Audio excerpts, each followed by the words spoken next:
Saudara calon presiden nomor urut 3 Ganjar Pranowo pada hari ini berkampanye di Ibu Kota Nusantara atau IKN.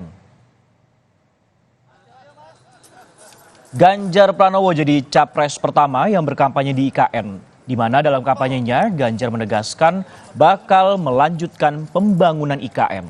Sementara saat ditanya rencana Presiden Jokowi yang akan datang ke IKN sesudah kunjungannya pada hari ini, Ganjar hanya menanggapi dengan santai.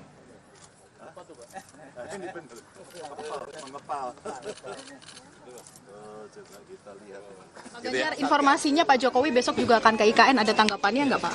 Ya, Pak Jokowi presiden kok.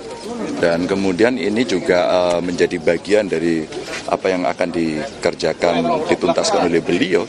Saya kira beliau seorang manajer juga yang sedang mengelola bangsa ini, selalu melihat progres, report dari pekerjaannya, saya kira bagus. Menunjukkan sebuah komitmen saja. Saya orang yang konsisten, tidak pernah bergeser atas pelaksanaan sebuah peraturan.